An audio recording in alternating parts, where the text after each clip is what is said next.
Estamos de regreso en Punto y Contrapunto. Como el Congreso Federal, la primera legislatura del Congreso de la Ciudad de México se prepara para su tercer periodo ordinario de sesiones, que arrancará en septiembre próximo. Durante el confinamiento, la Junta de Coordinación Política del Congreso Capitalino aprobó 2 periodos extraordinarios para discutir temas que consideró prioritarios. ¿Cuáles fueron y qué temas se aprobaron? Veamos el contexto. Debido a la pandemia por COVID-19, el Congreso de la Ciudad de México ha realizado un par de periodos extraordinarios de sesiones. El primero se realizó el 19 de junio, cuando se aprobó reformar la Ley para la Reconstrucción Integral de la Ciudad de México para permitir la colocación de anuncios en los inmuebles en rehabilitación para obtener recursos para seguir reconstruyendo.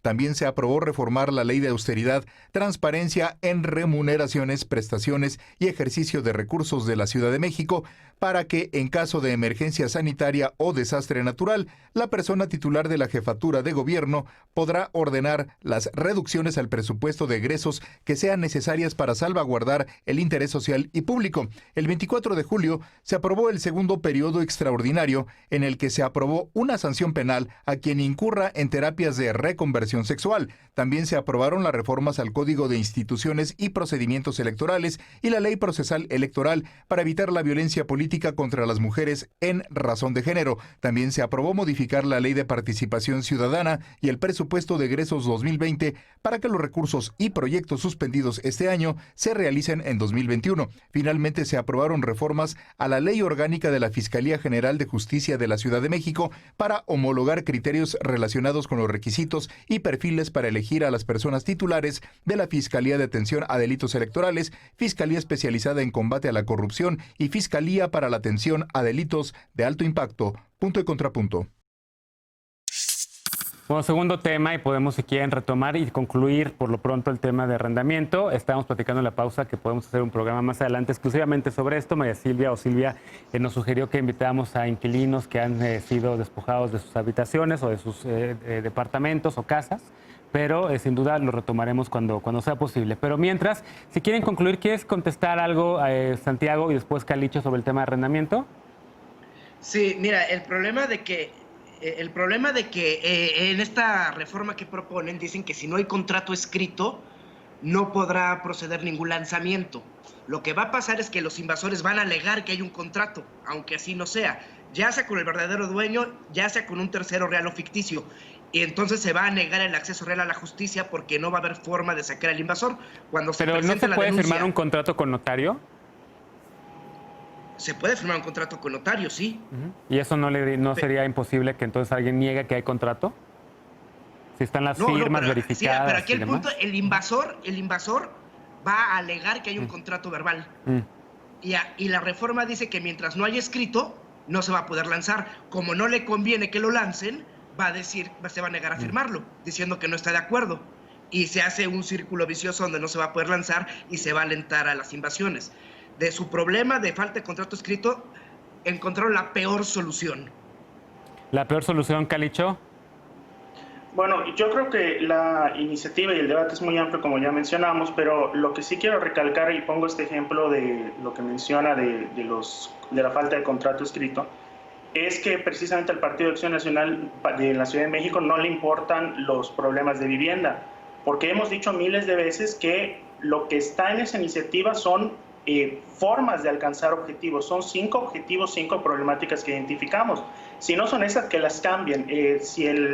Si Santiago quiere pensar que yo soy una persona incapaz en derecho, adelante, está en todo su derecho, a mí no me preocupa eso. Pero ¿por qué si él está en un partido político que tiene representación en el Congreso de la Ciudad de México, lo mismo que el PRI, ustedes tienen más facultades y más acceso a modificar esa iniciativa que está ahorita en el Congreso, que está en sus manos? Podrían mejorarla, poner los mecanismos que sí consideren idóneos para atender estos 5 problemas. Porque lo que están proponiendo ustedes es que las cosas se queden así, es decir, 59% de arrendamiento sin contrato escrito. Eso es avalar la ilegalidad y me parece alarmante que la única solución sea dejar las cosas así como están. Entonces, usted puede ofenderme las veces que quiera, ya lo he hecho en otros medios. Lo que pasa es que no se trata de mí. Nosotros somos sociedad civil, ustedes son partido, ustedes tienen representación en el Congreso, usted tiene un cargo en su partido, ¿por qué no propone cómo mejorar esta iniciativa para atender los problemas? Y para concluir, si quieres, Calicho, con este tema, porque también hay que pasar los otros, Santiago, ¿estarías dispuesto a lo del Parlamento abierto y a mejorar esta iniciativa como están proponiendo desde Me encantaría, civil? pero es que esta iniciativa no sirve, ¿eh? Hay que replantear de cero. Esta iniciativa está para la basura. Pues en Parlamento abierto se puede lo que nos discutir, interesa ¿no? es el derecho a la vivienda, no tener la razón. Nos interesa que se atienda Exacto, el derecho y el derecho a la vivienda es más amplio que el no... arrendamiento, es mucho más amplio. Esto es es mucho más amplio, pero también lo incluye. Y estamos haciendo más cosas, créanme. Puede informarse, sí. Desde abril estamos exigiendo varios puntos, no solo al Congreso de la Ciudad de México, a los 3 órdenes de gobierno, a los 3 poderes del Estado. Entonces, hijo, qué miedo me da. Bueno, pues a mí no me da miedo, a mí me entusiasma que haya esta discusión entre sociedad civil y legisladores, que son representantes de la ciudadanía de la Ciudad de México, valga la redundancia, y la verdad es que me comprometo que le vamos a dar mucho seguimiento a este tema, porque yo también siempre demando parlamentos abiertos, los múltiples temas en los que me he metido también como activista. Por favor, van a dejar a la gente pobre sin vivienda, no se están dando cuenta. Como pasó con las rentas congeladas. Hagan campaña de desprestigio, vengan a decir algo concreto, con propuesta, el problema social lo tienen sobre la mesa, ustedes serán los responsables de no hacer nada en relación con él. A mí no me votaron.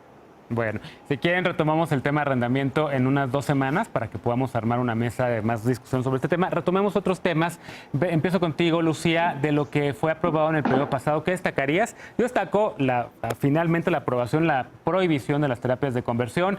No sé cómo las viste en el PRI. Sé que algunas voces no estaban muy a favor, en el PAN mayoritariamente en contra.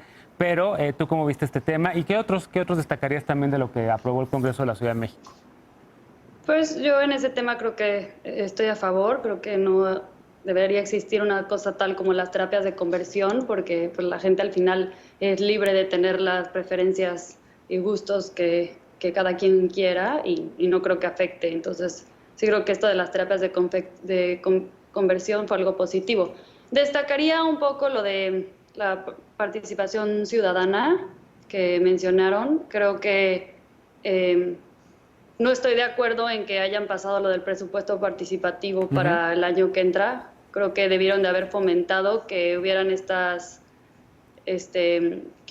reuniones por medios digitales y no quitarle este derecho a la ciudadanía, porque están buscando hacer capacitaciones para las Copacos en medios digitales y quieren pasar los presupuestos para el año que entra y no permitir que usen los de este año. Entonces creo que es un derecho que le están quitando a todos los ciudadanos que quieren participar. ¿Coincides con esta lectura, Santiago?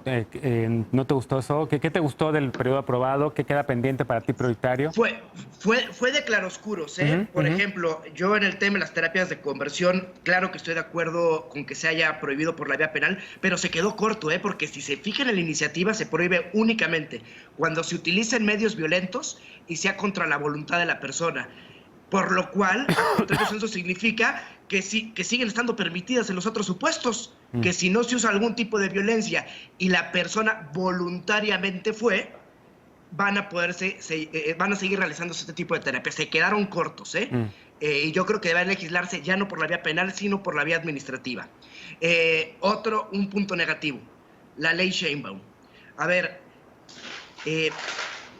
están aniquilando la facultad del Congreso de expedir el presupuesto de egresos. Es evidente que cuando se hace un presupuesto no le puedes dar con pesos y centavos y que siempre va a haber circunstancias extraordinarias. Por eso ya la propia ley contempla un margen del 5%, para arriba o para abajo, para que lo pueda usar la jefa de gobierno o el jefe de gobierno en su caso, con cierta flexibilidad, y un 10% para reasignaciones que no impliquen aumento o disminución. Pero con esto están acabando con la división de poderes, están extinguiendo las principales facultades del Congreso. En las partes buenas, el tema relacionado a la ley de reconstrucción, que era un tema pendiente hace mucho y que ya se estaba realizando y por fin se legisló en la materia. Y el tema negativo, otra vez poner la mordaza a la sociedad civil y no permitir que el presupuesto participativo que la gente aprobó se ejerce en este año cuando existen los medios digitales con los que estamos para poder llevar a cabo las asambleas necesarias. Claroscuros estos periodos extraordinarios. Calicho, ¿qué te gustó de lo aprobado? ¿Qué queda pendiente? ¿Y qué opinas de lo que mencionó, de las prioridades que mencionaron Lucía y Santiago? Pues de las terapias de conversión es un tema que creo que hay que analizarlo muy a fondo porque efectivamente, por supuesto que a mí me parece que hay que erradicarlas como prácticas. No existen terapias de conversión como tal. No hay nada que curar, ¿no? Como dice la organización ya. Ni en orientación ni en identidad. El tema es precisamente entender las dinámicas que se dan en estas terapias de conversión, porque no todas las terapias de conversión son aquellas promocionadas, que se sistematizan y que se presentan como tal. Por ejemplo, hablando del colectivo al que yo pertenezco, la comunidad asexual, muchas de las formas de terapia de conversión que se dan son a través de psiquiatras que recetan uso de ciertos medicamentos. Por ejemplo, incluso en el Instituto Mexicano del Seguro Social hay protocolos en los cuales se trata el mal llamado trastorno sexual hipoactivo, que es la forma patologizante con la cual se conoce a la asexualidad. En México la sexualidad está catalogada como una enfermedad. Entonces, en el sistema de salud hay protocolos en los cuales se toman exámenes, digamos, se hace como un cuestionario, sobre todo a mujeres, y si se diagnostica que tienen estos síntomas, entre comillas, de trastorno sexual hipoactivo, se somete a un tratamiento. Por ejemplo, hace unos años se liberó en algunos países esta famosa medicina llamada el Viagra femenino, que realmente es un tratamiento supuestamente para atender la sexualidad. Entonces, todas estas terapias de conversión difusas pues no se atienden con este tipo penal. También, por supuesto, como una persona que se opone fuertemente al punitivismo y al populismo penal, me genera un poco de duda de si solo la vía penal es la única forma para atender esta situación. Claro. Fíjate que hay una federal en donde también estamos impulsándola en el Senado de la República. Vamos a tomar tus recomendaciones precisamente con las senadoras y con YAG, que es la organización que también la está impulsando a nivel federal. Silvia, de lo dicho hasta ahora, ¿qué destacarías? ¿Qué queda pendiente para ti también de lo aprobado en el Congreso, de lo que no se ha aprobado en el Congreso de la Ciudad de México? Mira, yo estoy de acuerdo con lo que acaba de plantear Calicho. Sí nos genera dudas el tema de postergar el presupuesto para el año que viene. Habían proyectos efectivamente que ya estaban desarrollados y en fin, creo que muchas organizaciones que han estado en esta lucha del presupuesto participativo no están muy satisfechas con esta decisión. Se puede entender en una situación de crisis, pero en fin, creo que es un tema que no ha dejado felices a muchas organizaciones que están trabajándolo. Y quisiera referirme a la ley de reconstrucción. Damnificados Unidos han sacado recientemente un boletín hablando de un problema que es el hecho que solo el 2% de los edificios destruidos por el temblor del 19S han sido reconstruidos en la ciudad y criticando la ley de reconstrucción, esta modificación a la ley de reconstrucción que permita a las empresas de comercializar anuncios publicitarios durante el proceso de obras y que permiten que estos beneficios no vayan a los dueños del inmueble, sino al fideicomiso de la reconstrucción. O sea, ellos se preocupan del hecho que se intenta hacer negocio de la tragedia y que también se retrase la entrega de los inmuebles para seguir recibiendo, digamos, estos recursos. Yo creo que más allá del debate legislativo, si me permite, sí creo que el hecho que se haya avanzado solo en un 2%, la reconstrucción es un tema muy delicado y deberíamos es escandaloso, apoyar, más que delicado. Sí, claro, preocupante y todo lo que sigue. Ellos también son arrendatarios, además, y están apoyando nuestro debate porque justamente también tienen dificultades frente al hecho que han habido una serie de cambios en relación a pago de la renta para las personas que están esperando la reconstrucción. En fin, es un tema muy delicado, yo creo, más allá de la reforma y de las modificaciones a la ley de reconstrucción. Bueno, tiempo vuela en tele. Déjenme hacer una pausa para regresar al último bloque para hablar de otros temas, los temas polémicos también que han sido congelados o aprobados en el Congreso de la Ciudad de México, porque tiene además congeladas varias iniciativas. ¿Cuáles y por qué están detenidas? Regresamos con este tema punto y contrapunto. No te vayas.